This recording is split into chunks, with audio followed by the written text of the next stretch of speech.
बाहेरून आत आलं आणि स्वभाव म्हणजे आतून बाहेर आहे की आमचा स्वभावच आहे असा. नवीन सोसायटीत राहायला आल्यानंतर गणेशोत्सव साजरा करायचा हा आमचा स्वभाव आहे का पॉलिसी आहे? स्वभाव आहे. ठरवलं आम्ही, पण ठरवण्यापूर्वी ते आमच्या मनात होतच ना. तत्पूर्वी सुद्धा गणेशोत्सव आपण साजरे करतच होतो. भारताच्या दृष्टीने देशप्रेम, राष्ट्रप्रेम ही पॉलिसी नाही आहे, हा स्वभाव आहे. शाळेत न गेलेला बाबू गेली सुद्धा ट्रकच्या समोर आडवा पडतो. त्यांनी काय म्हटलं नाही, भारत माझा देश आहे, सारे भारतीय माझे बांधव आहेत. पण त्यांनी बलिदान दिलं. अनेक क्रांतिकारकांनी बलिदान दिलं. इतिहासाच्या प्रत्येक कालखंडामध्ये प्रत्येक पानावरती बलिदानाच्या, त्यागाच्या, शौर्याच्या, पराक्रमाच्या कथा आपल्याला दिसतात. आणि जगातल्या प्रत्येक, भारतातल्या प्रत्येक प्रांतामध्ये, बंगालमध्ये आहेत, महाराष्ट्रामध्ये आहेत, गुजरातमध्ये आहेत, तामिळनाडूमध्ये आहेत, केरळमध्ये आहेत, उत्तर प्रदेशमध्ये आहेत, मध्य भारतात आहेत, जम्मू काश्मीरमध्ये आहेत. असा हा भारत नावाचा देश कुणी निर्माण केला? आपण असं म्हणतो की 1947 साली भारताला स्वातंत्र्य मिळालं. आपण म्हणतो भारताला स्वातंत्र्य मिळालं, देश बनला नाही. बरं, जसं 1971 साली एक युद्ध जिंकून भारताने बांगलादेशला स्वतंत्र राष्ट्र म्हणून, स्वतंत्र देश म्हणून परवानगी दिली. जगामध्ये अनेक देश असे बनले. अगदी अलीकडच्या काळामध्ये रशियाचं विघटन झालं. क्रोशिया झाली, रशिया झाली, प्रशिया झाली, युक्रेन झाला आणि किती वाद चाललेत आपल्याला माहिती आहे. झेकोस्लोवाकिया नावाचा देश होता, त्याचा झेक नावाचा आणि स्लोवाकिया नावाचे 2 देश झाले. जगाच्या इतिहासात अशा अनेक घडामोडी होतात. पण राष्ट्र म्हणून भारत नावाची एक विराट शक्ती गेल्या हजारो वर्षापासून या पृथ्वी तलावरती आहे. हजारो वर्षापासून का म्हणायचं? कारण ज्ञात इतिहासामध्ये 1000 वर्षांचा इतिहास आमचा आहेच आहे. 1000 नव्हे, हजारो. म्हणजे अगदी पुराण काळामध्ये गेलं तर वेद, उपनिषद जी या भारतामध्ये लिहिली गेली, कंठस्थ केली गेली, त्याच्यावरती विचार केला गेला, चिंतन मांडलं गेलं आणि तशा पद्धतीने जगण्याचा प्रयत्न केला, असे वेद किमान 10,000 वर्ष जुने आहेत. मध्य प्रदेशामध्ये भीमबेटका नावाचं ठिकाण आहे भोपाळजवळ. त्या बेटकामध्ये मनुष्याने काढलेली चित्र आहेत आणि त्याचं कार्बन डेटिंग केलं ते 15,000 वर्षापूर्वीच आहे. म्हणजे 15,000 वर्षापूर्वी इथे राहणाऱ्या लोकांना चित्र काढता येत होती. म्हणजे युरोप अमेरिकेतल्या रानटी टोळ्यांप्रमाणे ते केवळ शिकारीवरती जगत नव्हते. असा प्रगत समाज या पृथ्वीवरती मनुष्याचं अस्तित्व जेव्हापासून आहे तेव्हापासून उपलब्ध आहे. आणि म्हणून उपनिषदांमध्ये एक श्लोक येतो, हिमालय समारभ्य याव हिंदू सरोवरम तम देवनिर्मितम देशम हिंदुस्थान प्रचक्षते. अर्थ असा आहे की हिमालयापासून त्या देशाची सुरुवात होते.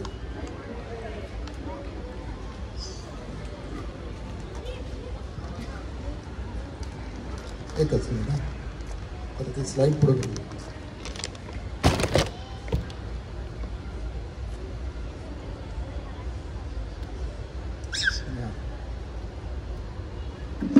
हिमालय समारभ्य याव हिंदू सरोवरम तम देवनिर्मितम देशम हिंदुस्थान प्रचक्षते. हा हिमालय आहे. हिमालयापासून सुरुवात झालेली आहे या देशाची आणि कुठेपर्यंत आहे? समुद्रापर्यंत. हा असा देश आहे. आणि आपल्या लक्षात येईल, आपण भारताचा जो राजकीय नकाशा पाहतो, आज मानचित्र पाहतो, ते फक्त इतकंच आहे.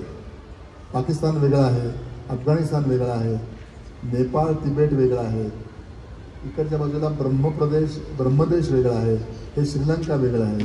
हे सगळे भारताचे भाग आहेत. भारत देश म्हणून आपण विचार करतो तेव्हा आपल्यासमोर हा राजकीय नकाशा असतो. पण भारत राष्ट्र म्हणून विचार करतो त्यावेळेला हे संपूर्ण भूप्रदेश आपल्यासमोर येतो. अगदी अफगाणिस्तान सुद्धा, या सगळ्या प्रदेशामध्ये भारतीय संस्कृती नांदत होती हजारो वर्ष. आणि अनेक राज्यकर्त्यांनी या इथे अनेक प्रकारची युद्ध लढली. काही युद्ध जिंकली, काही युद्ध हरली. जेव्हा युद्ध हरली त्यावेळेला देशाच्या सीमा बदलल्या आणि म्हणून आजच्या काळामध्ये अफगाणिस्तान वेगळा झालेला दिसतो, पण अफगाणिस्तानमधलं कंदाहर, त्यालाच गांधार देश असं म्हटलंय. महाभारतातली गांधारी अफगाणिस्तानमधली होती, जिने डोळ्याला आयुष्यभर पट्टी बांधली आणि भारतीय संस्कृतीचं मूल्यांचं चिरंतन वर्धन केलं. अशी गांधारी अफगाणिस्तानमधली होती. ब्रह्मदेश नावातच ब्रह्म आहे. नेपाळ पशुपतीनाथाचं मंदिर आहे. अनेक देवींच्या 52 शक्तिपीठांपैकी नेपाळमध्ये शक्तिपीठ आहेत. श्रीलंकेबद्दल काय बोलायचं, भगवान राम श्रीलंकेला जाऊन आले, तिथेच त्यांनी युद्ध जिंकले, आपल्याला माहिती आहे. लाहोर, रावळपिंडी, पिंडी शब्द आहे. मुलतान, मूळ स्थान. लाहोर शब्दच मुळात लव, रामायणातलं लवकुश, त्या लवांनी बसवलेलं शहर आहे लाहोर. ही सगळा भूप्रदेश एकेकाळी भारताचा भाग होता आणि आजही तो राष्ट्र म्हणून भारताचाच भाग आहे. त्याची उपासना पद्धती वेगळी असली तरीही अनेक प्रकारच्या उपासना पद्धती भारतामध्ये जन्माला आल्या आणि वृद्धिंगत पण झाल्या. जैन धर्म इथेच जन्माला आला, बौद्ध उपासना पद्धती इथेच जन्माला आली, शीख उपासना पद्धती इथेच जन्माला आली. या सगळ्यांचा विरोध नाही आहे कुठे आपसात.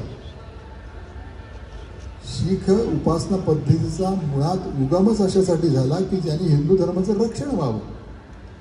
त्याच्यामध्ये कुठेही इंटरनल कॉन्फ्लिक्ट्स नाही आहेत. तेव्हा अनेक प्रकारे आजही आहेत ना. आजही आपण गायत्री परिवाराबद्दल ऐकतो, आजही आपण ऋषी प्रभाकरांबद्दल ऐकतो, आजही आपण रविशंकरांच्या बद्दल ऐकतो. किती प्रकारचे प्रवाह आहेत आणि हे सगळे मान्य आहेत आपल्याला. भारतीय संस्कृतीचं वैशिष्ट्यच असं आहे, जसं पुण्याहून मुंबईला जाण्याचे अनेक मार्ग आहेत. कोणी चालत जातं, कोणी पळत जातं, कोणी सायकलनी जातं, कोणी मोटरसायकलनी जातं, कोणी कारने जातं, कोणी ट्रकनी जातं, कोणी रेल्वेने जातं, कोणी बसनी जातं, कोणी विमानाने जातं. सर्व प्रकारे मुंबईला पोचता येतं, याच्यामध्ये कुठे भेद नाही आहे. प्रत्येकाचा आपला मार्ग आहे. तसं परमेश्वराकडे जाण्याचे अनेक मार्ग आहेत आणि सगळे मार्ग आपल्याला मान्य आहेत. तुझ्याही मार्गाने परमेश्वराकडे जाता येतं, माझ्याही मार्गाने जाता येतं. एकम सत्य विप्रा बहुधा वदंती. एकच सत्य आहे, अनेक लोकांनी, विद्वानांनी ते वेगवेगळ्या पद्धतीने मांडलं. त्यात कॉन्फ्लिक्ट असायचं कारण नाही. एकच धर्म, एकच उपासना पद्धती, एकच प्रेषित, अशी भंपक पद्धत भारतात नाही आहे. आम्ही सांगू तेच, आम्ही म्हणतो तेच, असं नाही आहे. एकाच घरामध्ये आई देवीची उपासना करते, वडील शंकराची उपासना करतात, मुलगा हनुमंताची उपासना करतो. कुठे कॉन्फ्लिक्ट नाही आहे. असं म्हणत नाही की शनिवारचा उपवास तुझा आहे, मी काय तुझ्यासाठी खिचडी करणार नाही, कारण हनुमंत माझा देव नाही आहे, माझी तर देवी आहे. असा कॉन्फ्लिक्ट नाही आहे आपल्याकडे.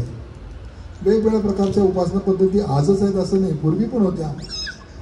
शैव होते, वैष्णव होते, गणपत्य होते, शाक्त होते. महाराष्ट्रात 5 संप्रदाय होते. महानुभाव होते, दत्त संप्रदाय होते, नाथ संप्रदाय होते, वारकरी होते, रामदासी होते. पण ह्यांचा आपसात कॉन्फ्लिक्ट नाही आहेत. सगळेच मार्ग परमात्म्याकडे जातात, हे आम्हाला मान्य आहे. त्याही पलीकडे जे परमात्मा मानत नाहीत तेही आम्हाला मान्य आहेत. हिंदू धर्मामध्ये अशी काही कंपल्शन नाही आहे की रोज मंदिरात गेलंच पाहिजे, रोज टिळा लावलाच पाहिजे, रोज शेंडी राखलीच पाहिजे, धोतर नेसलंच पाहिजे, असं कुठलंही कंपल्शन नाही आहे.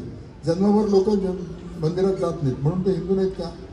त्यांना कोणी बहिष्कृत करत नाही, त्यांना कोणी ब्लास्फेमी किंवा ईशनिंदा म्हणत नाही. सर्व प्रकारच्या सवलती आहेत. कारण परमेश्वर काही तो फक्त मंदिरात नाही, तो मूर्तीत नाही आहे, तो सगळ्या चराचरात भरला आहे. आपल्याला कळतं खांबाला लात मारली की नरसिंह प्रकट होतो, हे सगळ्यांना कळतं. ज्ञानेश्वर महाराज बसले की भिंत चालायला लागते, हेही आपल्याला कळतं. निर्गुणाची उपासना करणारे भारतीय चराचरामध्ये परमेश्वर बघतात, म्हणून कुणालाही पाय लागला की आम्ही नमस्कार करतो. आणि हे लहान मुलांनाही शिकवतो. वयापेक्षा कमी असलेल्या मनुष्याला देखील पाय लागला तरी आपण नमस्कार करतो, कारण त्याच्या अंगात त्याच्यामध्ये सुद्धा एक परमात्मा आहे. तो काही फक्त सजीवांमध्ये आहे का? तो निर्जीवांमध्ये पण आहे. आम्ही वटवृक्षाची पूजा करतो वटसावित्रीच्या दिवशी, नागपंचमी दिवशी नागाची पूजा करतो, बैलपोळ्याच्या दिवशी बैलाची पूजा करतो. भूमाता, गोमाता, गंगा माता, नद्या आमच्या माता आहेत. मूळचे भारतीय हे सगळे निसर्गाचे पूजक आहेत. हे शरीर पंचमहाभूतांचं बनलेलं आहे. त्या पंचमहाभूतांची आम्ही पूजा करतो. पृथ्वी, आप, तेज, वायू आणि आकाश या पंचमहाभूतापासून शरीर बनलं, पुन्हा तिथेच जाणार आहे. सगळ्याची आम्ही पूजा करतो. भारत माता की जय म्हणताना तो फक्त या भूभागाशी संबंधित नाही आहे. भारत माता की जय म्हणताना हे जे सटल रूप आहे भारताचं तेही आम्हाला अपेक्षित आहे आणि ते आपल्या डोळ्यासमोर असते. एखाद्या मनुष्याचं नाव घेतल्यानंतर तर माझं नाव सुहास आहे. सुहास म्हटल्यानंतर आपल्या डोळ्यासमोर एक मनुष्य उभा राहतो. जसा जसा माझा आपला परिचय होत जाईल तसा माझा स्वभाव काय आहे, माझी विचार करण्याची पद्धत काय आहे, माझी श्रद्धामूल्य काय आहेत, माझे आदर्श काय आहेत, माझ्या खूबी काय आहेत आणि माझ्यातले विकनेस काय आहेत हे सगळं तुमच्या लक्षात येईल. मग सुहास म्हणलं की तुम्हाला सगळं दिसायला लागतं, ते आपोआप तुमच्या डोळ्यासमोर येतं. तसं भारत म्हटल्यानंतर तो काही फक्त भूमी नाही आहे, ते काही फक्त भारताचं शरीर नाही आहे. त्याचं मन आहे, त्याची क्रिएटिव्हिटी आहे, त्याची बुद्धी आहे, त्याचा आत्मा आहे. एखाद्या मनुष्याचं संपूर्ण वर्णन करायचं असेल तर त्याचं शरीर आहे, मन आहे, बुद्धी आहे, आत्मा आहे. आत्मा आहे तो न बदलणार आहे. फार अध्यात्मात जायची गरज नाही, आपल्या सगळ्यांना ते कळतं. भारतीय म्हणून जन्माला आलेल्या प्रत्येक माणसाचा तो प्रिव्हिलेज आहे की त्याला ते कळतं आत्मा म्हणजे काय, त्याचं काय होतं, पुढं काय होणार आहे, मागे काय झालं, मी कुठून आलो, पुढं जाऊन मी कुठं जाणार आहे. ह्या सगळ्या संकल्पना आपल्याला स्पष्ट आहेत. कुठल्याही शाळेमध्ये न शिकवलेल्या, कुठल्याही अभ्यासक्रमात न शिकवलेल्या, कुठलेही ऑनलाईन कोर्सेस न करता आपल्याला हे पक्क कळतं. आणि त्याचं कारण असं आहे की आपण भारतीय म्हणून जन्माला आलो, त्याचे संस्कार आमच्या DNA मध्येच झालेले आहेत. असे संस्कार झाल्यामुळे भारतीय हे सगळे लोक पुण्यवान आहेत, पवित्र आहेत, परमेश्वराच्या कृपेसाठी पात्र आहेत. आपल्याला लक्षात येत नाही की भारतीय म्हणून आपण किती भाग्यवान आहोत. साधा भूप्रदेश बघा, आपण सुजलाम सुफलाम मलयज शीतलाम असं म्हणतो भारत मातेबद्दल, वंदे मातरममध्ये शब्द येऊन गेला तो. पण ती सुजलाम सुफलाम खरंच आहे, नुसती कवितेत म्हणायची नाही आहे. युरोपमध्ये 9-10 महिने केवळ बर्फ पडलेलं असतं आणि बर्फ पडलेलं असतं ते असं बर्फ असतं की तुम्हाला बाहेरही पडतात घराच्या. म्हणजे सूर्य उगवला तरी तो सुद्धा इतका नपुसक असतो की बर्फ वितळत नाही. युरोपमध्ये आणि अमेरिकेतल्या काही भागामध्ये सनलाईट क्लिनिक्स आहेत, म्हणजे लोकांना सूर्यप्रकाश मिळावा म्हणून क्लिनिकमध्ये येऊन बसायला लागतं. आमच्या देशावरती परमेश्वराने किती उपकार केलेले आहेत. तन देव निर्मितम देशम, देवाने निर्माण केलेला देश, त्याचा भूभाग वैशिष्ट्यपूर्ण, त्याचं मन, त्याचा विचार करण्याची पद्धत, त्याचं सामूहिक पराक्रम सगळं वैशिष्ट्यपूर्ण. आणि म्हणून भारत अजेय आहे. अजेय म्हणजे कधीही पराभूत न होणारा. 10,000 वर्ष झाली, अनेक प्रकारची आक्रमण झाली. आपल्या सगळ्यांना माहिती असलेलं उदाहरण आहे सोने की चिडिया म्हणतो आपण. त्या सोने की चिडियावरती किती आक्रमणं झाली. शेख आले, हुण आले, यवन आले, अफगाण आले, तुर्क आले, मोगल आले. हे तर अगदी अलीकडचे आहे, म्हणजे मध्यपूर्वेतनं. त्याच्याही पलीकडनं युरोपमधले आले, डच आले, पोर्तुगीज आले, इंग्रज आले, स्पॅनिश आले. ह्या सगळ्यांनी भारताचे लचके तोडण्याचा प्रयत्न केला. अलेक्झांडर द ग्रेट, जगज्जेता म्हणतात त्याला, त्याची सगळी घोडी गंगा यमुनेच्या काठावरून परत गेली. एका पोरस राजाने त्याचा पराभव केला. त्याच्याही पूर्वी दाही राजाने पराक्रम केला. अनेक प्रकारचे लोक आले, कारण नव्हतंच जगात काय सुजलाम सुफलाम किंवा संपत्ती, वैभव असं अन्य देशांमध्ये कुठेही काहीही नव्हतं. आजही युरोपमध्ये मिठापासून सगळं आयात करावं लागतं. आपण इथून बाहेर पडलो गेटच्या तर ताजी भाजी आपल्याला मिळते. आणि किती प्रकारच्या भाज्या आहेत, वर्णन करायची आवश्यकता नाही, आपल्या सगळ्यांना माहिती आहे. एक बटाटा आणि मासे सोडले तर खायला काय नाही तिथे. आम्ही किती भाग्यवंत आहोत. आणि प्रत्येक ठिकाणचं वैशिष्ट्य आहे, प्रत्येक प्रदेशाचं वैशिष्ट्य आहे. सुजलाम सुफलाम भारत हा नुसतं सांगायला नाही, तो प्रत्यक्षातला. आमची अवस्था कशी आहे की परमेश्वराने आम्हाला इतकं सुंदर बनवलं आहे, इतकं छान बनवलं आहे. त्या कस्तुरी मृगासारखी आमची अवस्था आहे. कस्तुरी मृगाला माहितीच नसतं की त्याच्या नाभीमध्ये कस्तुरी आहे. तसं आम्हाला माहीतच नाही की आमचा पराक्रम काय, आमचं पौरुष काय, आमचं सामर्थ्य काय, आमची वैशिष्ट्य काय आहेत. ती न जाणता आम्ही पाश्चिमात्यांचं अंधानुकरण करायला लागलो. भारतीय परंपरेने सगळा विचार करून ठेवलेला आहे आणि 10,000 वर्षाचा विचार करून ठेवलेला आहे. तो नुसता विचार केला नाही, तसा व्यवहार केलेला आहे. त्याच्यामुळे ते सांगतात की प्रत्येक गोष्ट अनुभवाने सिद्ध आहे, प्रचिती घेतलेली आहे. आणि त्यामुळे भारतीय अध्यात्मामध्ये कुठल्याही प्रकारचे अपडेट्स नाहीत. व्हर्जन 1, व्हर्जन 2, व्हर्जन 3 नाही. कारण ते परिपूर्ण आहे, सिद्ध आहे, प्रचितीचं आहे, अनुभवाचं आहे. भारतीयांनी सांगितलं सुखाचा शोध घ्यायचा असेल तर कोणत्या मार्गाने जायला पाहिजे. त्यांनी 4 व्याख्या केल्या. मनाचं सुख वेगळं, शरीराचं सुख वेगळं, बुद्धीचं सुख वेगळं, आत्म्याचं सुख वेगळं.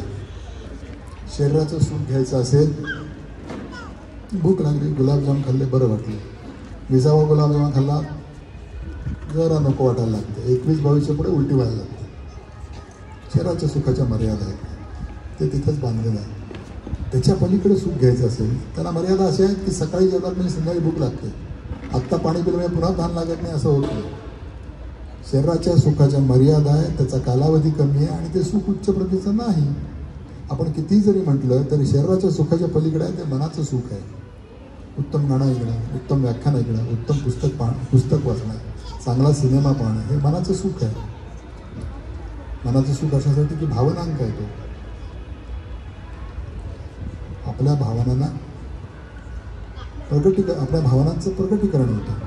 म्हणून मनाचं सुख शरीराच्या सुखाच्या पलीकडे. पूर्वी, आता तर प्रश्न नाही तो राहिला, पण पूर्वी गणेशोत्सवामध्ये लोक मैल चालत जायची चांगलं गाणं ऐकायला मिळालं म्हणून, चांगलं नाटक पाहायला म्हणून लोक रस्त्याने चालत जायचं काही किलोमीटर आणि पहाटे परत यायचं. मनाचं सुख अतिशय महत्त्वाचं. आपला सुहृदय भेटला, आपला मित्र भेटला, आपला नातेवाईक भेटला, कसा आनंद होतो. त्याच्याबरोबर खाणं पिणं सुचत नाही, किती भूक लागली असली तरी. त्याच्याही पलीकडे जायचं बुद्धीचं सुख आहे. बुद्धी म्हणजे क्रिएटिव्हिटी, बुद्धी म्हणजे निर्णय करणारी. उत्तम चित्र काढणं, उत्तम पुस्तक लिहिणं, उत्तम भाषण करणं, उत्तम गाणं म्हणणं, उत्तम स्वयंपाक करणं अतिशय आनंदाचा भाग आहे. आपण केलेला स्वयंपाक आपल्याला खायला नाही मिळाला आणि 4 लोकांनी खाऊन त्यांना आनंद वाटला तर आपल्याला आनंद होतो. शिल्लक नाही ठेवलं तरी. घराघरची कथा आहे. आई मुलांसाठी चांगला स्वयंपाक करते, आधी मुलांना खायला घालते, मग घरातल्या मोठ्यांना खायला घालते, घरात वृद्ध असेल तर त्यांना खायला घालते आणि शिल्लक राहिलं तर स्वतः खाते.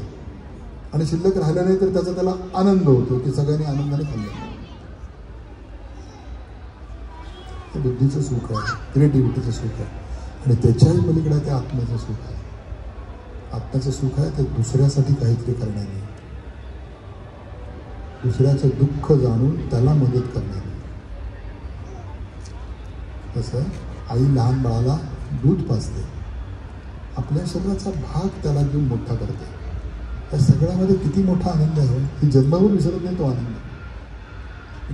कुणी कुठल्याही आगाऊ माणसाने तिला सांगितलं की हे जे मूल तू सांभाळतेस ते काही तुला पुढे मोठेपणी सांभाळणार नाही बरं का, तू कशाला त्याला दूध पाजतेस, ते असं म्हणत ती ताबडतोब त्याला म्हणेल तुझा प्रेम आहे, मला माहिती आहे तो काय.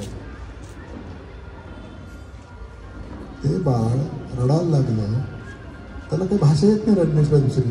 ते रडायला लागलं की त्या आईला बरोबर कळतं की ते पोटात दुखते म्हणून रडतंय, भूक लागली म्हणून रडतंय का ओलं केले म्हणून रडतंय. तिला कसं कळतं. आत्म्याच्या पातळीवरती आई आणि बाळ एकच झालेले. आणि ते बाळही त्याला एकदा रडायला लागला आणि त्याला एकदा आईची आठवण आली की तुम्ही त्याला कसलंही खेळणं द्या, कसलाही खाऊ द्या, त्याचं मन रमत नाही, त्याला फक्त आईच लागते. हे आत्म्याचं सुख आहे.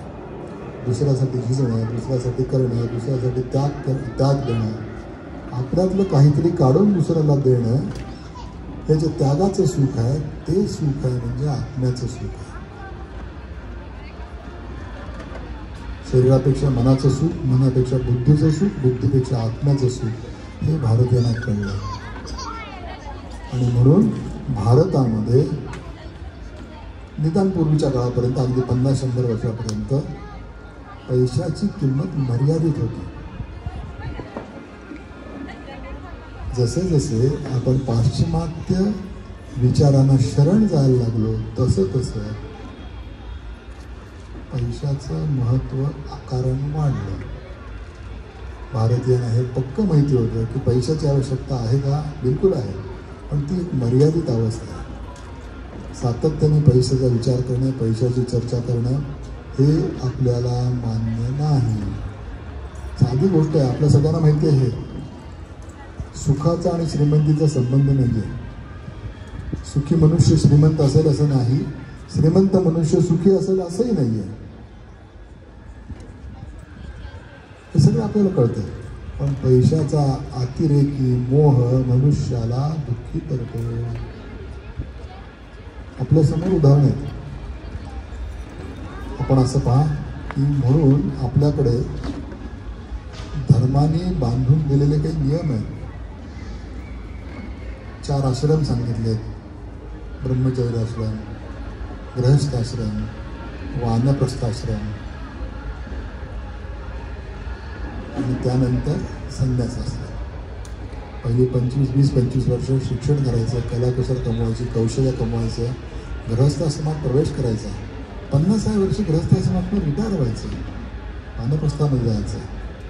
आपली भूमिका त्यानंतर फक्त सल्लागाराची असली पाहिजे. पैसा प्रमुख नाहीच आहे. नातेसंबंध, परस्परांशी वागण्याची पद्धत आणि सगळ्यात शेवटी मनुष्याच्या जीवनाचं ध्येय काय आहे आपल्या सगळ्यांना माहिती आहे. ते मी नवीन काही सांगत नाही आहे. 2 BHK, 4 BHK, 5 गाड्या, 1 फार्म हाऊस हे मनुष्याचं ध्येय आहे का? हे सगळं इथं सोडून जायला लागणार आहे. कधी आहे ते सांगत नाही, पण सोडून जायला लागणार आहे. 14व्या दिवशी लोक गोड खातात. आणखीन 1 आठवड्यात महानगरपालिकेकडनं पत्र आणतात आणि नावं सुद्धा बदलतात. काही शिल्लक राहत नाही. महिनाभरात विषय संपतो. नंतर घरात फोटो ठेवला तर ठेवला, नाही तर नाही. मग मनुष्याचं जीवन आहे कशासाठी? मनुष्याचं जीवन आहे ते आत्म्याचं सुख घेण्यामध्ये. आणि म्हणून भारतीयांनी जो विचार केला त्या विचारामध्ये परिपूर्णता आहे.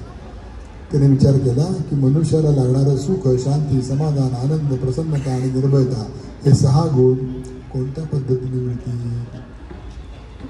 म्हणून बौद्ध तत्वदर्शनाने विचार केला, जैन तत्वदर्शनाने विचार केला, अद्वैत तत्वज्ञानाने विचार केला आणि सगळ्यांनी एकाच गोष्टीची काळजी घेतली की मनुष्य सुखी कसा होईल. फक्त मनुष्यालाच नव्हे तर प्राणी मात्रांना देखील सुखी होण्याची अपेक्षा आहे ना. कुत्रा असेल, मांजर असेल, गाढव असेल, घोडा असेल, प्रत्येकाला सुखी व्हायचं आहे ना. पण ते सुख भौतिक साधनेमध्ये नाही, याची जाणीव भारतीयांना होती. भारत हा अशा प्रकारचा आध्यात्मिक देश आहे की जिथे सुखाची पक्की व्याख्या आहे. सुख म्हणजे काय आपल्याला पक्क माहिती आहे. ते भौतिक साधनामध्ये नाही. म्हणजे भौतिक साधनांचा वापर कमी करावा असं नाही. आपल्या सगळ्या देवता वैभव संपन्न आहेत. गणपतीला आपण किती दागिने घातलेत? रामाची मूर्ती समोर आपण आणली तर आपल्या लक्षात येईल किती दागिने आहेत रामाच्या अंगावरती. तो शस्त्र संपन्न आहे, त्याच्याकडे शस्त्रही आहे आणि दागिनेही आहेत. कृष्णाला आपण किती सजवतो, किती दागिने आहेत कृष्णाचे. देवीच्या अंगावरती किती दागिने आहेत. वैभवाचं आपल्याला वावडं नाही आहे, श्रीमंतीचं वावडं नाही आहे. पण हा जो पैसा आहे हा कसा आला पाहिजे? धर्माच्या मार्गाने आला पाहिजे. म्हणून 4 पुरुषार्थ सांगितले. धर्म, अर्थ, काम आणि मोक्ष हे 4 पुरुषार्थ आहेत. हे 4 पुरुषार्थ कसे आहेत? पैसा कमवण्यात गैर काहीच नाही, कमवायलाच पाहिजे. भारत काही गरीब नव्हता, सोन्याचा धूर येत होता. सोन्याच्या धूरच्या देशात तो गरीब कसा असेल? पण तो पैसा कसा आहे? धर्माच्या नावाने कमावलेला. ईशावास्य उपनिषदामध्ये पहिलीच ओळ आहे, ईशावास्य जगत सर्व. त्याची फोड करताना विनोबा भावांनी दिली आहे. त्यांची प्रवचन आहे विनोबा भावांची. त्याच्यात ते म्हणतात की मनुष्य सुखी मनुष्य कोणता? की रोज रात्री झोपताना ज्याचं पोट भरलेलं आहे, त्याच्या पोटामध्ये जागा नाही, पोट भरलेलं आहे, खिशात 1 पैसा देखील नाही आणि एकाही पैशाचं कर्ज नाही. आणि दुसऱ्या दिवशीची चिंता करण्याचं कारण नाही. दुसऱ्या दिवशी बघितलं. हा मनुष्य जगात सगळ्यात सुखी आहे. आजचं आज कमवायचं, आज संपवायचं. उद्याचं उद्या कमवायचं, उद्याचं उद्या संपवायचं. परवासाठी, तेरवासाठी, म्हातारपणासाठी, पुढच्या पिढीसाठी, त्याच्या पुढच्या पिढीसाठी. ते संपतच नाही. मग 8 पिढ्या झाल्या तरी चालूच आहे. गणपतीची पूजा करताना आवाहन आणि विसर्जन लक्षात येतं ना. ही पद्धत आहे. त्याला घेऊन यायचं आणि पुन्हा विसर्जन पण करायचं. ते चक्र पूर्ण व्हायला पाहिजे ना. आम्ही ते चक्र किती मोठं केलं आणि अडकत गेलो त्याच्यात. आमच्या परंपरेने काळजी अशी घेतलेली आहे की मुलगा लहान असताना आई वडिलांनी त्याची काळजी घ्यायची, मुलगा मोठा झाल्यानंतर आई वडिलांची काळजी त्याने घ्यायची. पेन्शनची भानगड नव्हती. पेन्शन आणि सबसिडी या अर्थशास्त्राला लागलेले रोग आहेत. आज आपण असं म्हटलं की पेन्शन घेणं चुकीचं आहे, तर आपल्यापैकी किती लोकांना पटेल? पण चुकीचंच आहे ना. आपल्या मुलावर विश्वास नाही आहे. का बरं विश्वास नाही आहे? आपण त्याच्याशी तसा व्यवहार केला नाही. सोपं गणित आहे ना. आता त्याच्यामुळे काय झालं की तुम्हाला पेन्शन द्यावी लागते, नॉन प्रोडक्टिव्ह लोकांना सबसिडी द्यावी लागते, पेन्शन द्यावी लागते. त्याचा ताण समाजावर पडतो, देशावरती येतो, अर्थसंस्थेला त्याच्यामुळे भोकं पडतात. चाणक्याच्या कौटिल्य अर्थशास्त्रामध्ये, चाणक्याच्या अर्थशास्त्रामध्ये जगातला मोठा अर्थशास्त्रज्ञ कौटिल्य, कुठेही पेन्शनचा उल्लेख नाही आहे. कारण सिस्टीमच अशी आहे की जनतेनं आपली काळजी घ्यायची ना. घर स्वयंपूर्ण, गाव स्वयंपूर्ण, त्याच्यामुळे दुसऱ्यावर भार नाही. मनुष्य जन्माला आला तेव्हा तो डिपेंडंट होता. काही वर्षांनी मोठा झाल्यानंतर तो इंडिपेंडंट झाला. भारतीयांनी त्याच्या पुढची स्टेज सांगितली इंटरडिपेंडन्स. आता तू दुसऱ्यांना मदत करायला पाहिजेस. डिपेंडन्स, इंडिपेंडन्स आणि इंटरडिपेंडन्स ही प्रोग्रेसिव्ह अनफोल्डमेंट हे भारतीय संस्कृतीचं वैशिष्ट्य आहे. युरोप अमेरिकेतल्या अनेक ठिकाणी या सोशल फीज, काय म्हणतात त्याला, सोशल सिक्युरिटी फीज, त्याच्यामुळे अनेक देशांच्या अर्थव्यवस्था संकटात आल्या. कारण मूर्खपणाच आहे तो. कुठल्याही नॉन प्रोडक्टिव्ह माणसाला पोचणं देशासाठी घातकच आहे. मग ती सबसिडी असो किंवा पेन्शन असो. गुंतवणूक पैशात करायला पाहिजे बरोबर, पण त्याहीपेक्षा जर ती नातेसंबंधात केली तर ते जास्त महत्वाचं नाही का? अमेरिकेमध्ये पॅलेटियल केअर घेणाऱ्या एका नर्सने पुस्तक लिहिलं. त्यांनी 400 लोकांच्या मुलाखती घेतल्या आणि त्यांना विचारलं की on death bed how do you feel, काय वाटतं तुम्हाला, तुमचं काय राहिलं? तेव्हा त्यातल्या प्रत्येक माणसाने असं सांगितलं की कुणी असं म्हटलं नाही की मी अजून एक फ्लॅट घ्यायला पाहिजे होता, आणखी थोडे पैसे शिल्लक ठेवायला पाहिजे, अजून एखादी गाडी पाहिजे होती. त्या सगळ्या लोकांनी सांगितलं की मी लोकांच्याशी अधिक चांगलं वागायला हवं होतं. अमेरिकेने सांगितलं. आमच्याकडे हेच आमच्या धर्मात बसवलेलं आहे की तुम्ही चांगलं वागायलाच पाहिजे. इन्व्हेस्टमेंट नातेसंबंधात करायला पाहिजे ना. ती पैशात करायला पाहिजे का? करायलाच पाहिजे. म्हणतात ना ते पैसा भगवान तो नाही, लेकिन भगवानचं कमी नाही आहे. सत्य आहे का? बिलकुल सत्य आहे. दरिद्री असं आमचं म्हणणंच नाही आहे. पण जे महत्वाचं आहे ते सोडून पैशाच्या मागे धावलं तर काय होईल? म्हणून धर्म, अर्थ, काम आणि मोक्षमध्ये धर्म पहिला आहे. अर्थ आणि काम, पैशाची जुळणी करणं, पराक्रम करणं, काम उपभोग घेणं, हे सगळं धर्माच्या आधारावर पाहिजे. चाणक्याने म्हणले सुखस्य मूल धर्म. धर्म तुम्ही सोडलात, वानप्रस्थात जायच्या ऐवजी तुम्ही घराची हेड ऑफ द फॅमिली म्हणून तुम्ही स्वतःच राहिलात, तर मुलगा म्हणतो ठीक आहे तुम्ही इथे राहा, मी बाजूला राहतो. सोडायला पाहिजे ना. ही जी सोडण्याची भूमिका आहे, एक दिवशी शरीर सोडायचं ना, तुम्ही काय काय ठेवाल? हे जे शरीर आहे तुझं नवे रे शरीर, संतांनी म्हणलं, हे सोडून जायचं एक दिवशी.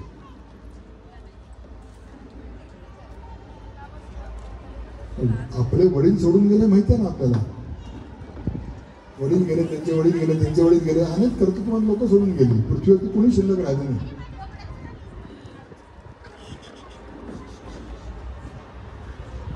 आम्ही शिल्लक राहणार आहे का? काय शिल्लक राहील? सत्कीर्ती ते वाढवावी, दुष्कीर्ती ते सांभाळावी. सत्कीर्ती राहणार आहे. आमच्याबद्दल 4 चांगले लोक बोलतील का?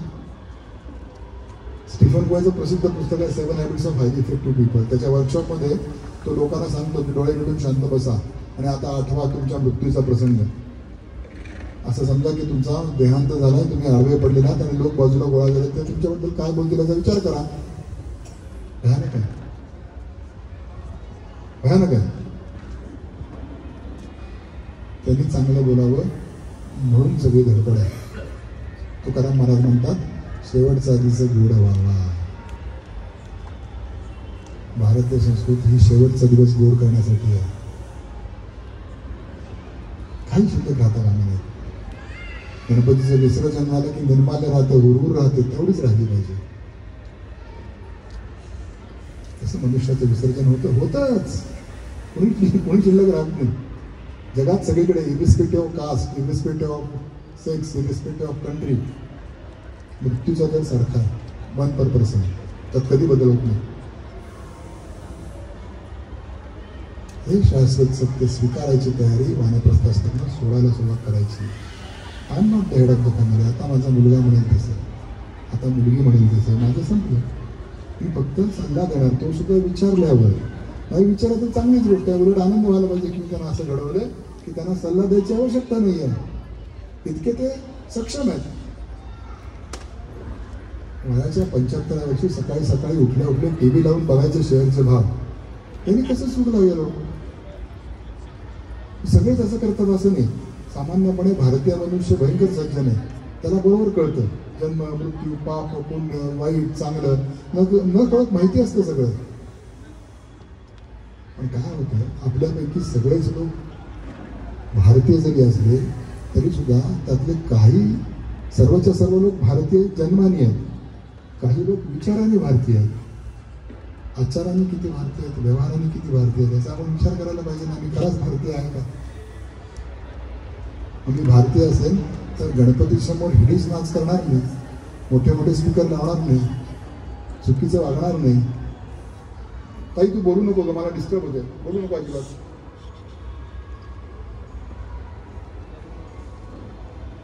भारतीय असण्याचा जो आपला अधिकार आहे तो आम्ही गमावतो ना असं वागण्याने.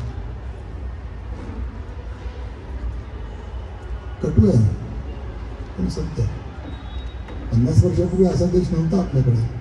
50 वर्षापूर्वी पेन्शनची चळवळ होत नव्हती, 50 वर्षापूर्वी आरक्षणाची चळवळ होत नव्हती, 50 वर्षापूर्वी सबसिडीची चळवळ होत नव्हती. परमेश्वरांनी जे दिले त्याच्यामध्ये समाधानाने आनंदाने राहायची सवय लोकांना होती. एखाद्या वर्षी पीक आल्याने म्हणून लोक आत्महत्या करत नव्हते, मार्क कमी पडले म्हणून लोक आत्महत्या करून मरत नव्हते. मनं कणखर होती. आमच्यासमोर आदर्श रामाचा होता. आदल्या दिवशी राज्याभिषेक होणार हे पक्क, संध्याकाळी ठरलं वनवासात जायचं, आनंदाने वनवासात गेला. आमची परिस्थिती अशी आहे की 1999 साली त्या साहेबांनी मला प्रमोशन दिलं होतं, हे मी रिटायर झाल्यानंतर लक्षात ठेवतो. सगळ्यांचंच असं आहे. या उलट रामाने आम्हाला जगून दाखवलं कसं जगायचं असतं ते. 14 वर्षाचा वनवास संपल्यानंतर राम पहिल्यांदा परत आले, कारण ते पाठीमागे थांबले. नंदीग्राममध्ये भरताला भेटायला जेव्हा हनुमंत गेले तेव्हा त्यांनी विचारलं की तू कसा आहेस? तेव्हा भरताने सांगितलं मी रामरायाची वाट पाहतोय. तेव्हा त्यांच्या लक्षात आलं की अयोध्येपासून ते बाहेर राहत आहेत. भरत अयोध्येत राहिलेच नाहीत, ते नंदीग्राममध्ये राहिले. आणि मग हनुमंतांनी सांगितलं की या तुम्ही. त्याने रामाने हा विचार केला की भरताला जर अयोध्येचं राज्य हवं असेल तर मी पुन्हा जंगलात निघून जाईल, पुन्हा वनात जाईल. भरताने त्यांचं स्वागत केलं आणि अयोध्येला परत आल्यानंतर ते पहिल्यांदा सुमित्रेच्या महालात नाही गेले, ते पहिल्यांदा कैकेयीच्या महालात गेले आणि तिला म्हणाले आई तुझ्यामुळे मी रावणाचा संहार करू शकलो. कुठलाही चौकशी आयोग नाही, तुरुंगात टाकणं नाही, बदला घेणं नाही, हे आमचे आदर्श आहेत.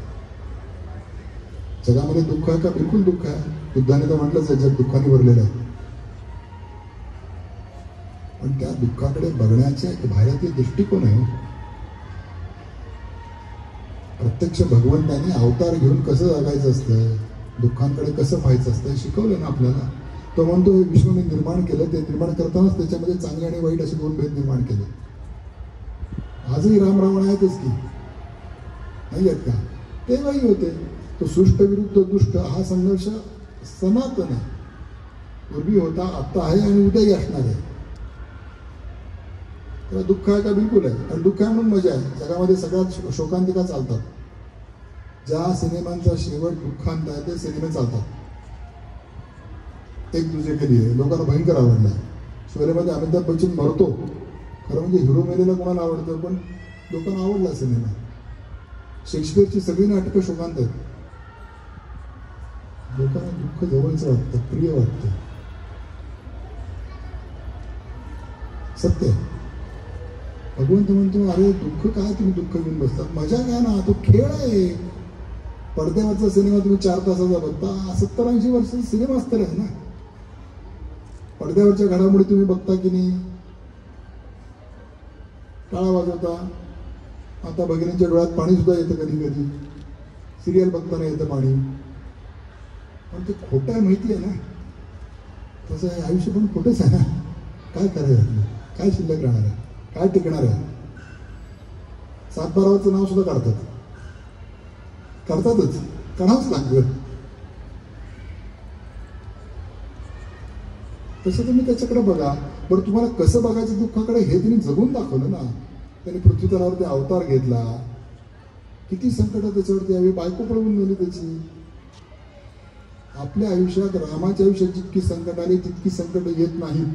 अतिशय छोट्या छोट्या संकटाने आपण अस्वस्थ होतो, घाबरतो, त्रास व्हायला लागतो आपल्याला. चप्पल हरवली तर किती अस्वस्थ होतो आपण.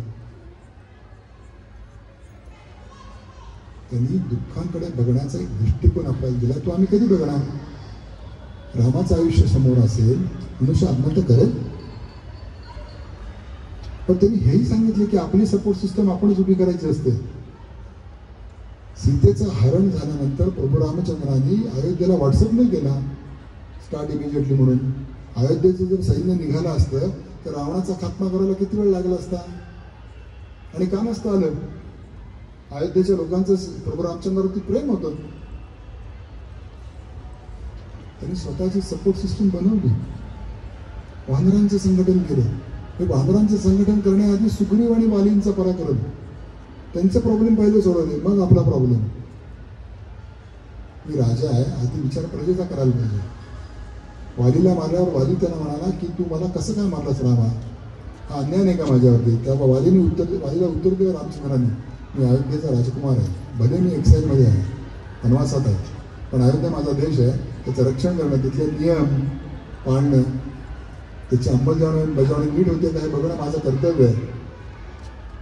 किष्किंधा अयोध्येचे अंडर आहे, तुम्ही गडावासारख्या वागलात तर मी तुम्हाला शिक्षा करणार. अयोध्येचा राजपुत्र या न्यायाने मी तुला शिक्षा केली. क्लॅरिटी किती आहे पहा. तो प्रत्यक्ष परमात्मा होता. त्यांनी ठरवलं असतं तर रावणाला मारायला वेळ लागला असता का? पण त्यांनी सामान्य वानरांचे संघटन करून बलाढ्य रावणाचा पराभव केला. किती अवघड होतं. वाली रावणाचा मित्र, महापराक्रमी, वालीला तो मारू शकला. वालीने रावणाचा अनेक वेळा पराभव केला, पण रावणाला मारताना त्यांनी सगळ्या वानरांना एकत्र घेतले, प्रत्येकाच्या कॉम्पिटन्सीचा उपयोग करून घेतला. नराला सांगितलं यू आर आर्किटेक्ट, तू रामसेतू बांधून दे. हनुमंताला सांगितलं तू सीतेची खबर घेऊन ये.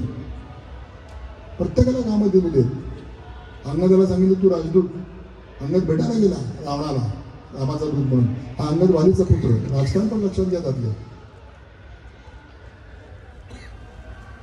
इतकी छान उदाहरणं आपल्याकडे आहेत. तर रामायण महाभारत ही काही महाकाव्य नाही आहेत, आमचा इतिहास आहे. राम होऊन गेले तर बिलकुल होऊन गेले. 7,500 वर्षापूर्वी राम होऊन गेले, त्याचे पुरावे आपल्याला दिसतात आजही. रामसेतू आपल्याला दिसतो. कॅप्टन पुलस नावाच्या माणसाने श्रीलंकेहून अयोध्येपर्यंत विमान प्रवास केला, ज्या मार्गाने राम गेले तर, आणि त्याची फोटोग्राफी केली. आणि ती जी वर्णन होती, पंपा सरोवर कुठे आहे, ऋषभूप पर्वत कुठे आहे, दंडकारण्य कुठे आहे, ही जी, कारण सीता बरोबर नव्हती ना जेव्हा रावणाकडे गेले मारायला त्याला, तेव्हा सीता नव्हती. तर सीतेला ते वर्णन करून सांगतायत की इथे हनुमंताची पहिली भेट झाली. असं त्यांनी जे जे वर्णन केलंय ते वर्णन त्या प्रवासामध्ये यांनी टिपलेल्या फोटोप्रमाणेच आहे. अगदी तेच वर्णन रघुवंशमध्ये, तेच वर्णन वाल्मिकी रामायणामध्ये. राम आणि कृष्ण हे भारताचे महापुरुष आहेत. कृष्णावरची संकट किती होती. जन्माला आल्या बरोबर आईपासून ताटात होती. पण कृष्णाने जे राजकारण केलं, त्या राजकारणाला धर्माचं जे अधिष्ठान दिलं होतं, ते अधिष्ठान तुमच्या आमच्यासाठीच दिलं होतं ना. त्याला स्वतःला काय अवघड होतं, तो एकटा मारू शकला असता गौरवाने, परमात्माच होता. ते अर्जुन ऐकायला म्हणल्यावर अर्जुनाला विश्वरूप दर्शन दाखवलं. त्या अर्जुन गर्भगळीत झाला, म्हणाला नाही तू पहिल्या रूपात ये बाबा. अनेकांनी गीता वाचलेली असेल, आपल्याला कल्पना आहे त्याची गोष्ट. तर प्रत्येकाला माहिती आहे की भगवंताचं विराट रूप बघितल्यावरती अर्जुन घाबरला. म्हणला अरे तुला मी सखा म्हणतो, तुला मी अरे तुरे करतो, तू काहीच आहेस. धक्का बसला अर्जुनाला. असा विराट महापुरुष कौरवाला संपू शकला नसता एका क्षणात. पण त्यांनी तो सगळा गोळ घातला. काय गोळ घातला? सगळे ते 16 अक्षोणी आणले, सैन्य आणलं, कौरवांचा पराभव केला. सामान्य माणसांचं संघटन करून बलाढ्य शक्तीला पराभूत करण्याची भारतीय परंपरा आहे आणि ती हजारो वर्षांपासून आहे. रामाने तेच केलं. कृष्णाने तरी काय केलं? त्यांनी फक्त करंगळी लावली, गोवर्धन पर्वत उचलला. सगळ्या कथा आपल्याला माहिती आहेत बरं का, फक्त थोडा ब्रश करतोय. गोवर्धन पर्वत उचलला करंगळी लावून. खरा गोवर्धन तर गवळ्याच्या पोरांनी उचलला ना काठा लावून. कृष्णाने फक्त कारण होता, पुन्हा सामान्य लोक. जिथे गरज आहे तिथे तो पुढे झाला. बाकी सर्व ठिकाणी गवळ्याची पोरच पुढे होती. सामान्य लोकांचा पराक्रम तेच शिवाजी महाराजांनी केलं. सामान्य मावळ्यांना भातशी घेतली. त्यांच्याकडे तोरण्याची पहिली लढाई झाली. आपल्याला अनेकांना शिवाजी महाराजांचा इतिहास माहिती आहे. त्या लढाईमध्ये शस्त्रच नव्हती. लोक खुरपी कुदळ फावडं घेऊन भांडायला गेले, मुसलमानांना मारायला गेले. नव्हतंच काय, एकच गोष्ट होती, हे राज्य व्हावे तोच तुमची इच्छा, बाकी काही नाही. साधन संपत्तीची कधीही समप्रमाणात मांडली नव्हती. मुघलांचं सैन्य किती, आपलं सैन्य किती, मुघलांच्याकडे हत्ती तोफे घोडे किती, आपल्याकडे किती, काही प्रमाणच नव्हतं. पण विजय येतो धर्मच तत्व जया. जिकडे धर्म आहे तिकडे विजय आहे, भगवंताचं वचन आहे. तेव्हा आयुष्यामध्ये आणि आपल्या आयुष्यामध्ये, समाजाच्या आयुष्यामध्ये, देशाच्या आयुष्यामध्ये असे प्रसंग येतातच. धर्मचक्र परिवर्तन होत राहतं. भगवंतानीच म्हणलंय, यदा यदा ही धर्मस्य ग्लानिर्भवति भारता. धर्माला ग्लानी येते, नष्ट नाही होत. अनेक प्रकारच्या आक्रमणातनं भारत राहिला. मग अशी वर्णन केलं कोण कोण आले ते.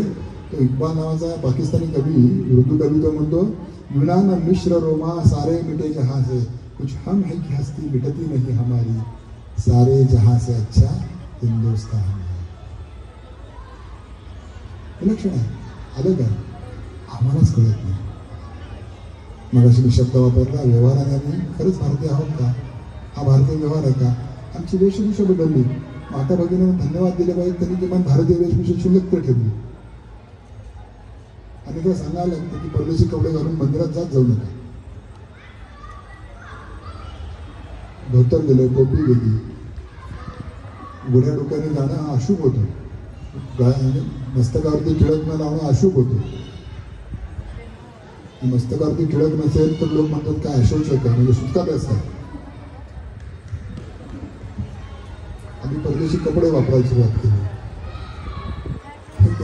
पुन्हा रामायणाचा प्रसंग सांगतो. रामायण भारतीय जीवनाची काय म्हणतात त्याला, फंडामेंटल आहे, अधिष्ठान आहे. रावणाने असा विचार केला, हे बाळा बोलू नको रे. रावणाने असा विचार केला की मी रामासारखा वेश घालून सीतेला फसवीन. म्हणून त्याने रामासारखा वेश घातला आणि तो सीतेच्या समोर गेल्यानंतर त्याच्या मनातल्या वासना जळून गेल्या. आणि असं 2दा-3दा झालं.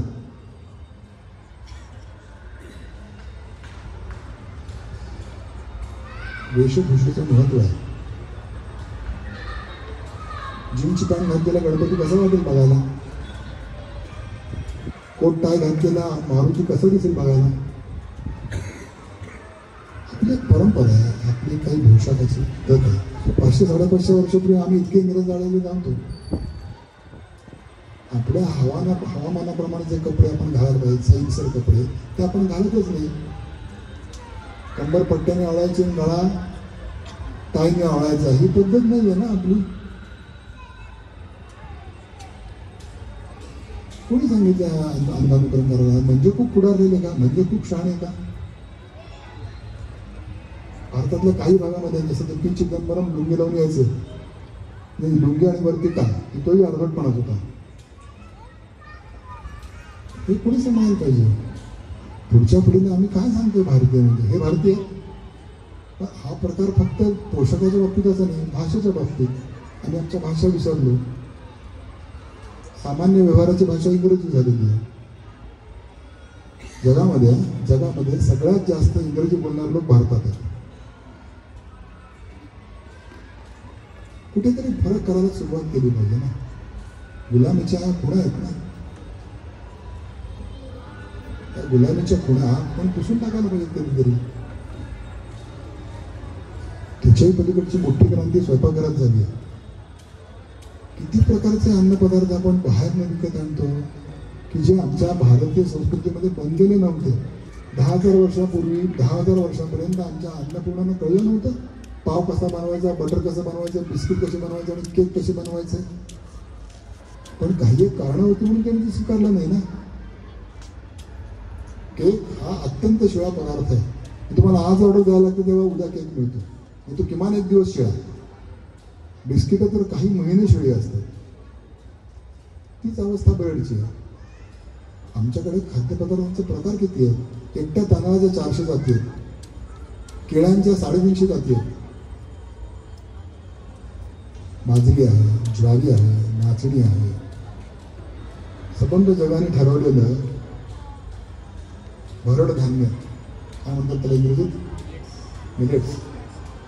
आमचे पूर्वज काय सांगत होते तेच होते ना, मिलेट खा म्हणत होते ना. आता जगाने स्वीकारलं मिलेट खायला पाहिजे, कारण गहू चुकीचाच आहे. केक, चॉकलेट, अरे तुमचे पदार्थ संपले का.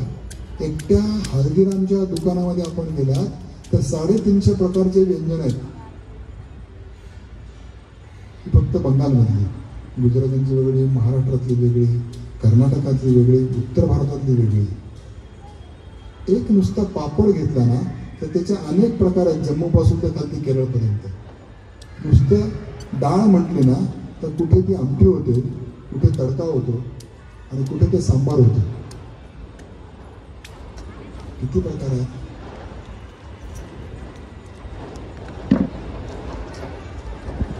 लाडूचे किती प्रकार आहेत. आपल्या घरात दिवाळीतच आपण 4 प्रकारचे लाडू बनवतो. कापणी वेगळी, शंकरपाळी वेगळी, पण आम्हाला चॉकलेट आणि केक लागतो. केक कापणं तर इतका गाढवपणा आहे.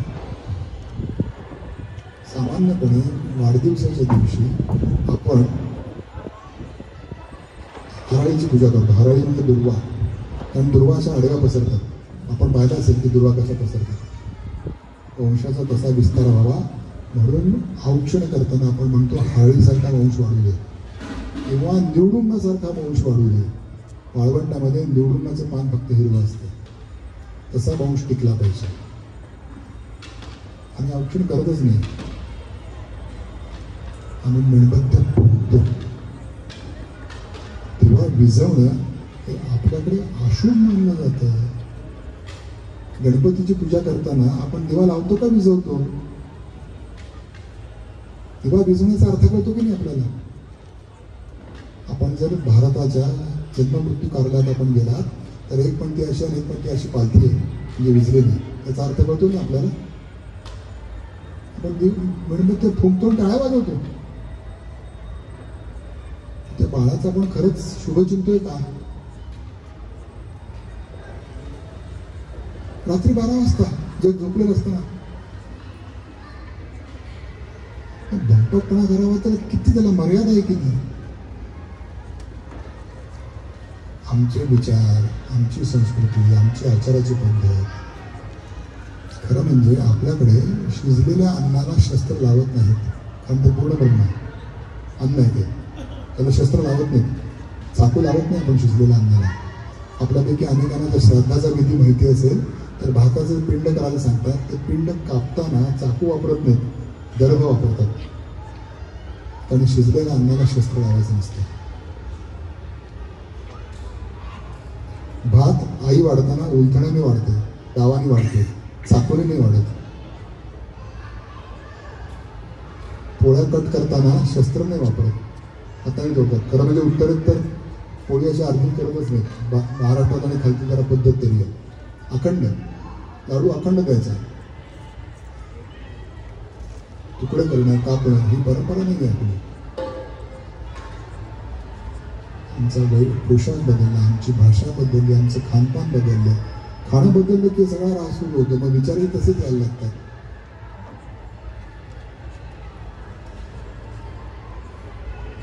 एक साधू महाराज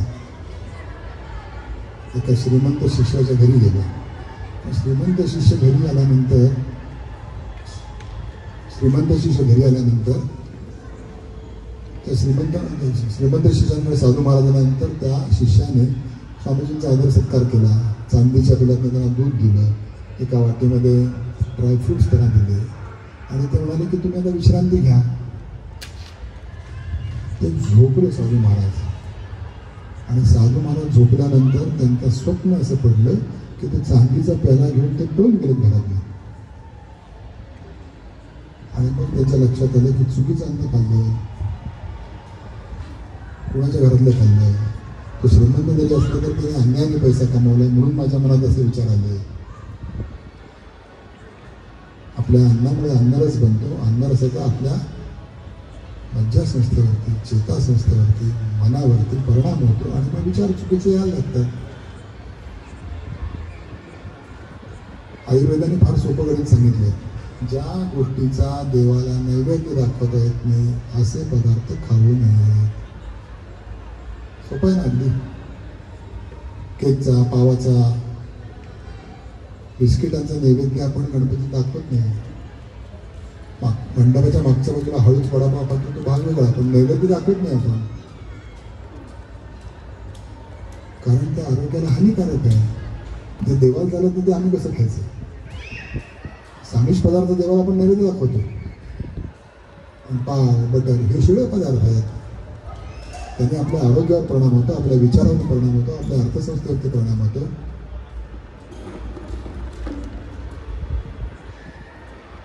भारत हा असं सगळीकडे आहे, सटल, स्पष्ट करून सांगता येत नाही. हे तुम्हाला समजलं कारण तुम्ही फ्रेंच नाही, इटालियन नाही, रशियन नाही. आपल्या DNA मध्ये आहे, आपल्या शिकवणीमध्ये आहे, आपल्या आईवडिलांनी सांगितलेलं आहे, आमच्या परंपरेत आहे. असं पहा की आपणच पुन्हा जन्माला आलो ना. मनुष्याचा देह गेला की तो काही कबरीत पडून राहत नाही. आपली काही तशी संकल्पना नाही आहे. Salvation is different than moksha. मोक्षामध्ये आपण पुन्हा जन्माला येतो. पुनरपी जननम पुनरपी मरणम. अशा स्थितीमध्ये जेव्हा आम्ही आमच्याकडे बघायला लागतो तेव्हा लक्षात येतं की अरे 400-500 वर्ष शिवाजी महाराजांच्या सैन्यात लढले ते कोण होतो? तर आम्हीच होतो ना. त्याच्याही पलीकडे चंद्रगुप्ताबरोबर, त्याच्याही पलीकडे प्रभू रामचंद्राचे वानर होतो, तेही आम्हीच होतो. तीच तर परंपरा आहे ना. आपण कोणाचे तरी डिसेंडंट आहोत. आपण आकाशात नाही पडलो, मग भूमीत न बोलू नाही सीतेसारखे. कोणाच्या तरी वंशातनंच आम्ही आलो ना. आमचे पूर्वज आहेत कोणीतरी, आजही आहेत. 400 वर्षापूर्वी होते आणि 4000 वर्षापूर्वी पण होते. आम्हीच तर होतो. म्हणून तर मनुष्य जन्म मिळाला ना. काही एक प्रारब्ध प्राप्त केलं, पुण्य प्राप्त केलं, म्हणून आम्ही मनुष्य जन्माला आलो. पुनरपी जननम पुनरपी मरणम पुनरपी जननी जठरे शयनम. पुन्हा पुन्हा चालू असते. ही परंपरा आम्ही पुढे नेणार आहे का याचा विचार करणं. मग मान उंच करून म्हणलं येतं भारत माता की जय. अन्यथा भारत माता की जय म्हणणं ही आपलीच फसवणूक आहे. विचाराने भारतीय आणि व्यवहाराने देखील भारतीयच, ज्याच्यामध्ये आम्ही आमच्याबरोबर आमच्या कुटुंबाच्या बरोबर आमच्या समाजाचा, आमच्या समाजाबरोबर देशाचा आणि देशाच्याही बाहेर विश्वाचा विचार करणारी माणसं आहोत. आपण प्रार्थनेत म्हणतो रोज समुद्रपर्यंत एकराळी ती. फक्त या सोसायटीतल्या लोकांचं भलं नाही आहे. सर्वे पी सुखिनः सन्तु सर्वे सन्तु नारायणया. सबंध जगाचं कल्याण व्हावं, सबंध जगाला सुख लागावं. अमेरिकेचं राष्ट्रगीत एकदा बघा आणि खरंच बघा गुगल करून काय लिहिलं त्याच्यात. आमच्यापुरतं अमेरिकेपुरतं, बाकी जग काही वाटोळं होईल तसं ते करतायत. सगळ्यांत सबंध जगाचं वाटोळं करतात. कोविडची लस आम्ही बनवली आणि जगाला दिली. कोविडच्या काळामध्ये आपण समाजाची काळजी घेतली. आमच्याकडच्या मावशी, आमच्याकडचे वॉचमन, आमच्याकडचे गाडी धुणारे, त्या सगळ्यांची काळजी आम्ही घेतली. हा काही सरकारी नियम नव्हता किंवा ठराव केला नाही सोसायटीने. आपण पटकन म्हणालो करायचं आणि तसं केलं. हे भारतीयत्व आहे. तेव्हा व्यष्टी म्हणजे व्यक्ती, व्यक्तीपासून समष्टी म्हणजे समाज, समष्टीपासून सृष्टी म्हणजे निसर्ग आणि सृष्टीपासून परमेष्टी, अशी ही चढती भाजणी आहे. मग ते मोक्षाला परमात्मा होणार. हा जो गजानन आहे त्या गजाननाचं तोंड जे आहे ते हत्तीचं आहे. हत्ती अत्यंत बुद्धिमान प्राणी, तो परमात्मा आहे आणि शरीर तुमच्या आमच्यासारखं आहे. परमात्म्याचं आणि जीवात्म्याचं ते मिलन आहे. आमच्या सगळ्यांच्या जगण्याचा उद्देश तोच तर आहे. तेच सुख आहे, तोच आनंद आहे, तोच टिकणारा आनंद आहे. बाकी भारत देश म्हणून तर अफाटच आहे, त्याच्याबद्दल आपल्याला सांगायची आवश्यकता नाही, सगळ्यांना माहितीच आहे. पण भारतीय म्हणजे काय हे आपण लक्षात घेतलं पाहिजे. आपणच भारत आहोत ना, आपण जसे वागू तसं भारत आहे. शेवटी भारतीय म्हणजे तरी काय, एखादा मनुष्य तुमच्याकडे बघून ठरेल ना भारतीय मनुष्य कसा असतो ते. 10 मिनिटं आपण भारत माता म्हणतो. जगामध्ये अनेक देश असेल की फादरलँड म्हणतात. फ्रान्स आहे, फ्रान्स आपल्या देशाला फादरलँड म्हणतो. पण आईशी आमचं जे नातं आहे ते वेगळंच आहे ना. माझी आई कशी आहे, तुम्ही दुसऱ्याची सुंदर आई म्हणून आपली आई सोडून ती दुसऱ्याला आपण आई म्हणत जात नाही. आपली आई ती आपली आईच आहे, तीच आपल्याला प्रिय असते.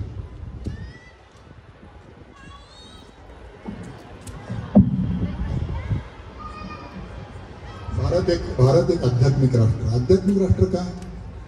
कारण मगाशी मी म्हणालो ना की आत्म्याचं सुख जे आहे ते सर्वोच्च सुख भारतात आहे.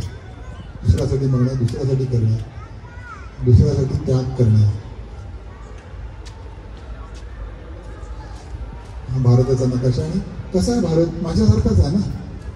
भारताला माझ्यासारखंच मस्तक आहे, हिमालय मस्तक आहे.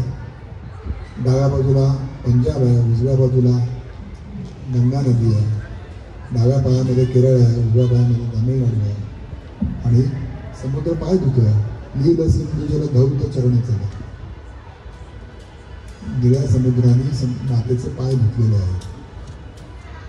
मस्तक पर हिमराज विराजित उन्नत माथा माता का चरण दोर हा विशाल सागर देश ही सुंदरता का.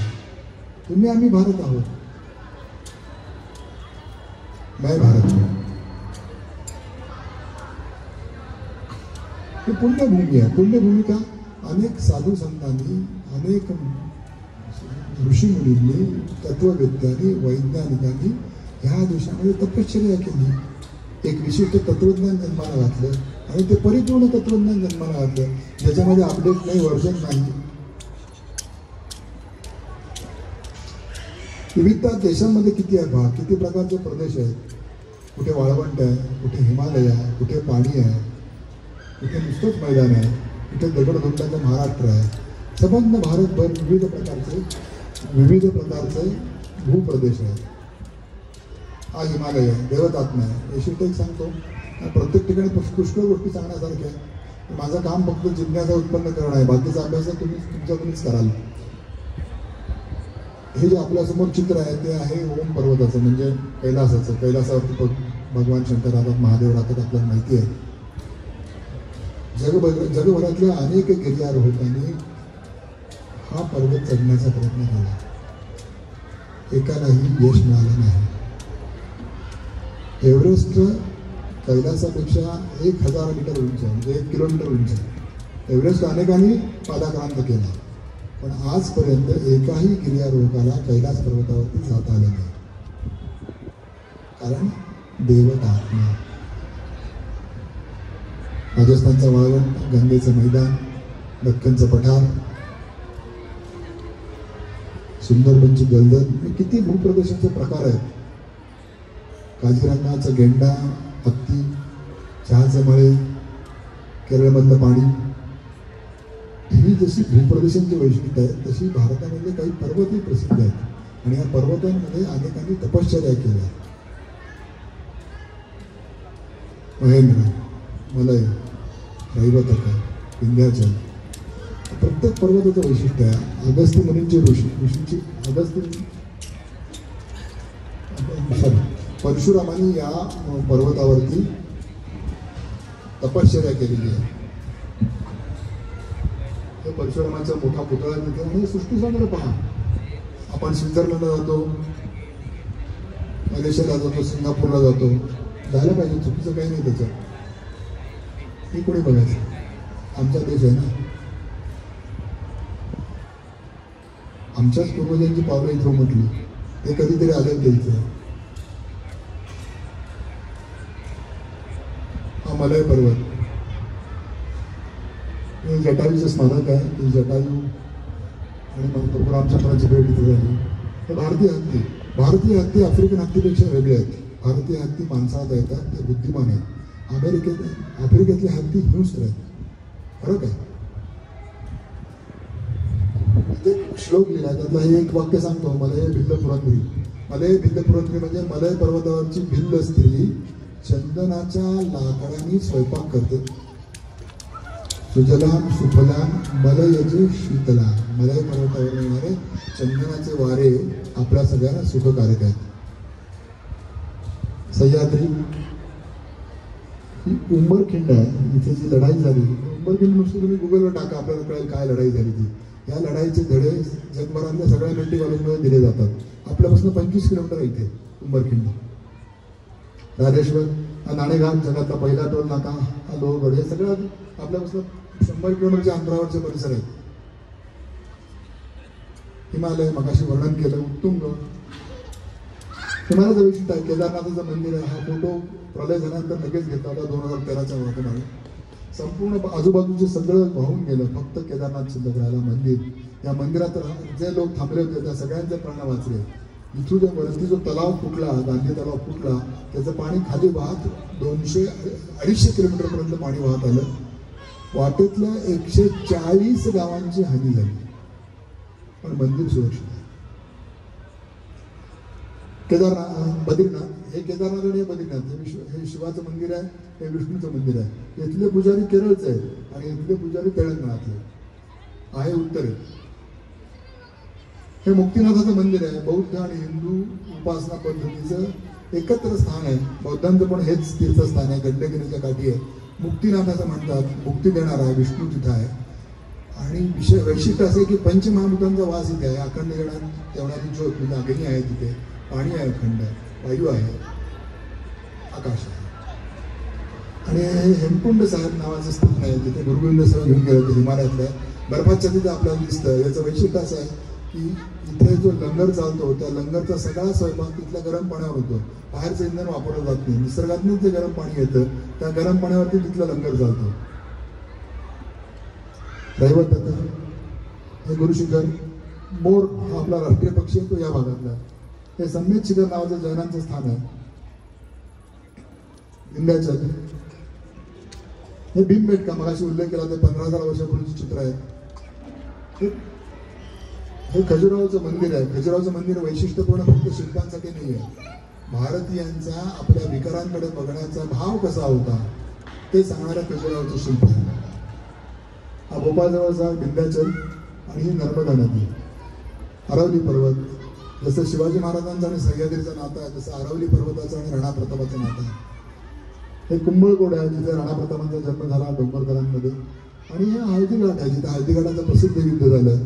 तिथली माती खरंच हळदीसारखी आहे. आपण हातात घेतली तर हळदी हातात घेतली असं वाटावं. हे तिथं शिल्प उभं केलेलं आहे. हा जो आहे ना, हा अकबराचा मुलगा सलीम आणि हा राणा आहे. तो भाला घेऊन अकबरावरती धावून गेलेला आहे. अकबर द ग्रेट म्हणतात, तो ग्रेट बीट काय नव्हता. अत्यंत कपटी, धूर्त आणि हिंदू द्वेष्टा होता अकबर. तो ग्रेट बीट काही नव्हता. जसा अकबर ग्रेट नव्हता तसा टिपू सुलतानही ग्रेट नव्हता. या सगळ्या मोगल शासकांनी भारतातल्या लोकांची कत्तलच केली. एकट्या 13व्या शतकामध्ये 12 लाख लोकांना त्यांनी मारले. त्यावेळेची भारताची लोकसंख्या लक्षात घेतली तर रस्त्यावरची माणसं कमी झाली, इतकी लोक त्यांनी मारली. हे प्रजापता ईश्वरी विश्वविद्यालय नावाचा एक समूह आहे, एक संप्रदाय आहे. त्या संप्रदायाचं हेडक्वार्टर. मग अशी आपण बोलताना बोललो की कित्येक संप्रदाय आहेत, तसा हाही एक संप्रदाय. थांबूया. पुष्कळ आहे, नद्या आहेत, सरोवर आहेत, तीर्थक्षेत्र आहेत. 8 वाजून 10 मिनिटं झाली. 10 मिनिटं मी जास्तीची घेतली, त्याबद्दल क्षमस्व. पण हे असं आहे की किती सांगू तरी ते कमी पडेल. म्हणजे एका भावाने दुसऱ्या भावाला आपल्याच आईचं गुणवर्णन किती करायचं. तासन तास आपण बोलू शकतो. तुम्हाला ते आवडतं कारण तुमच्याच आईबद्दल आपण बोलतो. पण कुठेतरी थांबलं पाहिजे. पुढचे कार्यक्रम आहेत. आपण सर्वांनी मला संधी दिली आणि मुख्य म्हणजे शांतपणाने ऐकून घेतलं. मी काय फार चांगलं बोललो नाही, मला माहिती आहे, नावच ठेवली. पण कधीतरी आत्मपरीक्षण करायला पाहिजे. घरातल्याच लोकांनी चुका सांगायला लागतात.